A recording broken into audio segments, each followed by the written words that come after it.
Good morning. We're in Millstead, Alabama, and we're at the home of Mr. Ben Walker. And we're talking to him about something we've been promising to show you people for quite a while, but just never have got around to it. The other day I was talking to Mr. Walker, and he said, well, come on down and let's discuss it and go over and look at it. And that is the old fort, Fort Decatur, that I've told you, Boy Scouts, Girl Scouts, Lions Clubs, Rotary Club. Everywhere I go, I speak of Fort Decatur when I'm giving the history of Tallahassee. And today I'm talking to one of the foremost authorities on Fort Decatur, one of the few people that can take you to it now because a lot of the roads have changed that led in and out of this area. Mr. Walker, we used to come to, when I was a boy and your boys were little boy, Yeah. and I was hunting arrowheads. You used to, back in those days, and it's been a long time since I've been to Fort Decatur, and I'm looking forward to going back there today. Now, you and I were talking a while ago about Fort Decatur and how it got its name, and it was named after a famous man itself, just a name, wasn't it? He was an admiral and he served as, let's see, is it in this paper here? I believe it was in the book over here, Yeah. Mr. Well, Walker. This is a copy of some paper that a man did from a document in the archives and history thing, and it's sort of hard to read and it's not completely filled in. But Fort Decatur was erected by the North Carolina Regiment of Detached Military in the service of the United States in the month of April 1814. And it's got something in that he can't make out, and it's not even there. But it's built in the shape of 5 star, that's what it is, and three, and it's got angles, which you'll see when we look at the fort. And one gate with a drawbridge at the entrance. The ditch 8 feet wide and is picketed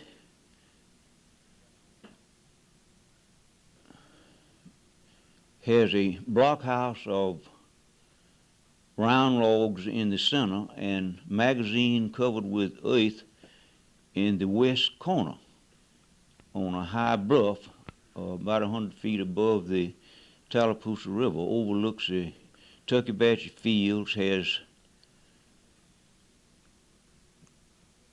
2 platforms. I believe that's what it is. 2 platforms, one in the north and the other in the south angle of each of which is mounted, on which each is mounted a brass 3-pound cannon. So it had, and that was something else in those days to have those cannons. Too. Yeah, and I have heard what happened to the cannons, and I think somebody said that blacksmith got a hold to them and beat them out and made little brass bells out of them, probably sold them to the Indians, I don't know. Probably so. And then over here was a map, and this is what amazed me was we're looking at a map. You people can't see it, but I'm going to try to describe it. It's got the Tallapoosa River, and Tuckabashie now covered 3 miles in those days. It covered 3 miles, and their job, I guess, was to overlook this. They wanted to overlook the river and the traffic on the river and see keep in touch with what the Tuckabashie Indians were doing. And the town of Atosse was very hostile to the whites. It was about 5 miles down the river, and they had a big battle down there. But in this picture we have here, they had a tremendous encampment of military, and They sure did. They had 2 South Carolina regiments, is what it says, one here and one here, plus some others in the middle. Yeah, that might have been the officers, probably. Well, now, what does a regiment consist of? I don't know, maybe. Well, I don't either back in those days, but we'll look a little later and see if we can't find out. And then, now they had this overlooking off of a big bluff, as we'll show you after a while, and they could see what was going on, and they had a drawbridge that would let down, so they were well fortified in those days. Now, one of the things that we'll see when we get over there is one of the commanders of this group was a General Seville. Seville. John Seville.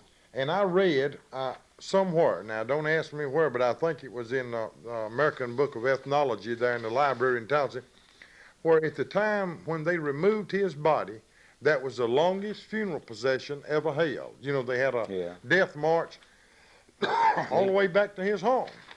They sent the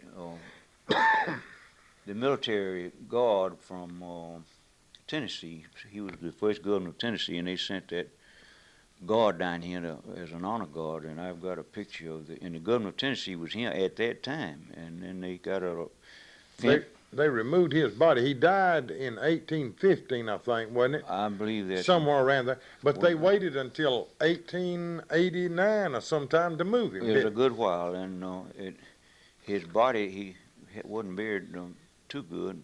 I've got a description of how they buried him and tried to hide it where the Indians wouldn't find it. And but when they dug his body up, they didn't find the body. It had disintegrated.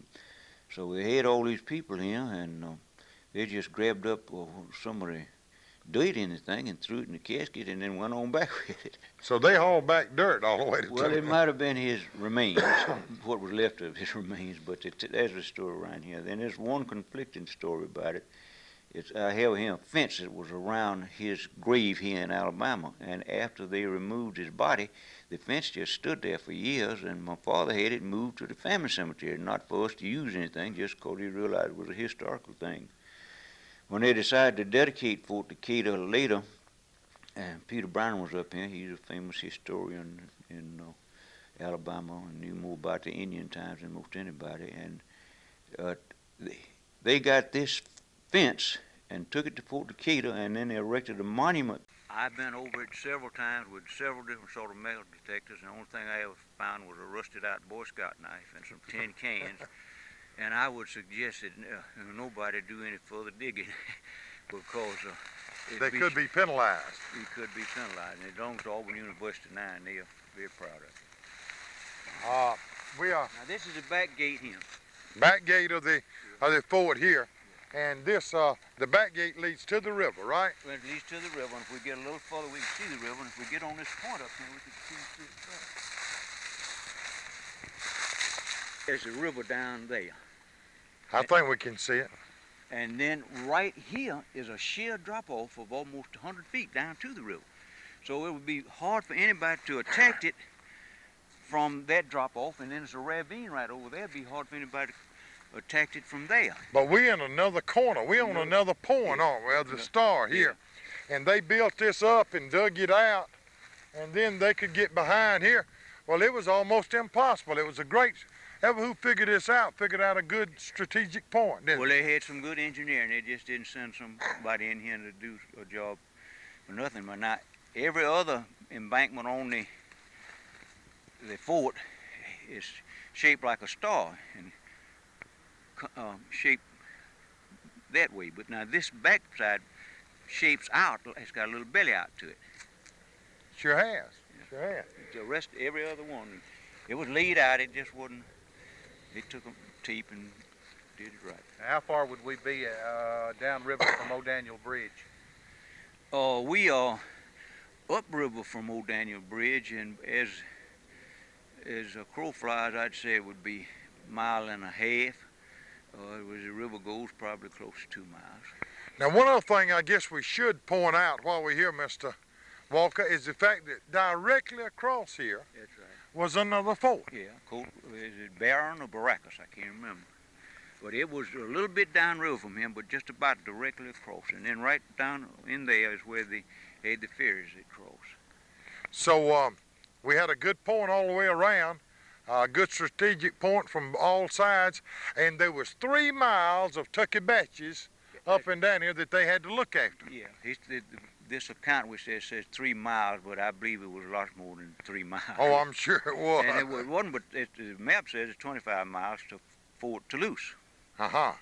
And as we know, at one time, right in the main section of Tuckabatchie was something like 15,000 people. On one account I read said it was around 300 homes there when this white traveler came through, and I would assume if it's 300 homes, it would probably about 5 people to the home. So. Yeah, well, we got a lot of people we're talking about here, and then Indians in various areas here.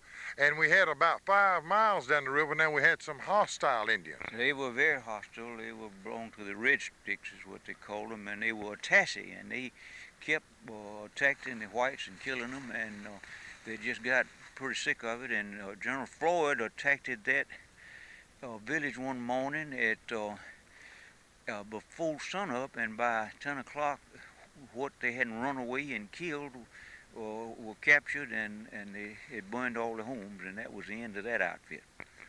But Well, it was several people of the United States were killed in that battle, and they were buried close by there, and they had 3 cannons down there, and they had 2 doctors down there, and some of them lost a leg and an arm, which I have read that account.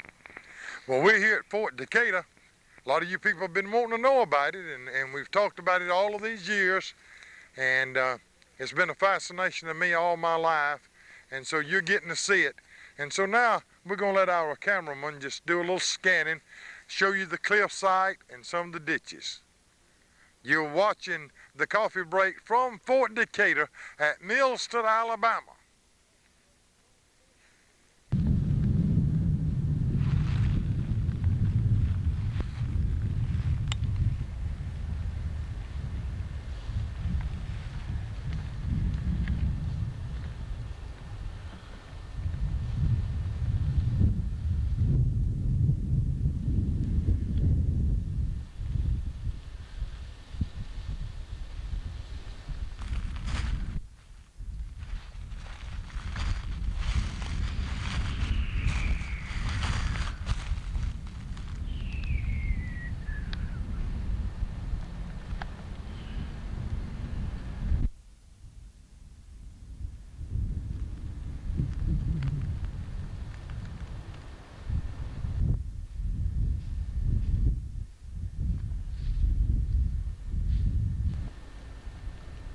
That looks neat.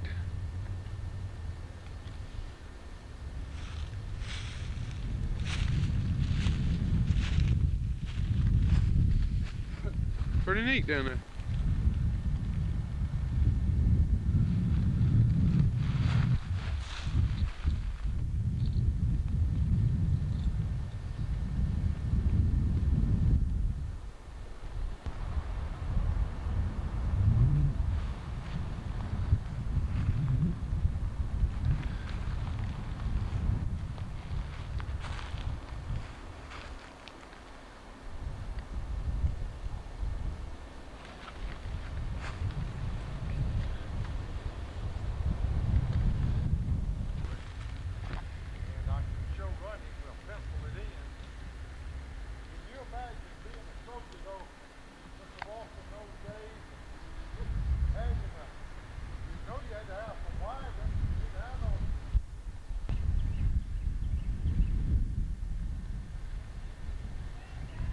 He was really up on. Yes, sir.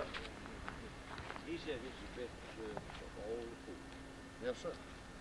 And the least known. Probably is. That's the reason it's good to do. Maybe so, maybe so.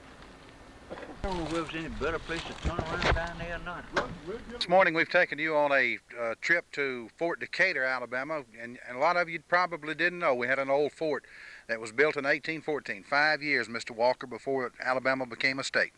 I didn't really realize it was 5 years before it became a state, but it's a lot's happened in a short time. Dr. Peter, you told me Dr. Peter Brannon said probably this was the best preserved fort that he had seen. He said without a doubt it was the best preserved fort in the state of Alabama that he'd seen. And I think 2 things can be attributed to that. One is that it's not easily to get to it. It's not easy to get to it, and the road to it is very inaccessible, and just not very well known about, and it hadn't been plundered and too much pilfering in it. And another thing, now it belongs to Auburn University. That's right. And it's not on public domain. You just can't go there unless somebody goes with you. You're not supposed to be there unless you got permission from them and on some special mission. All right, Jackson Mitchell, we're going to go back to the studio now, and we're going to do some drawings and show you how the fort was laid out. We're going to show you some photographs and so on, and our drawings, and show you how we measured it off and just stepped it off, and we're going to see if we can't go back and help you visualize Fort Decatur. Mr. Walker, we appreciate it. And Enjoyed having y'all with me, Jack. Thank you, sir. Enjoyed it. Please come back and see me. Thank you.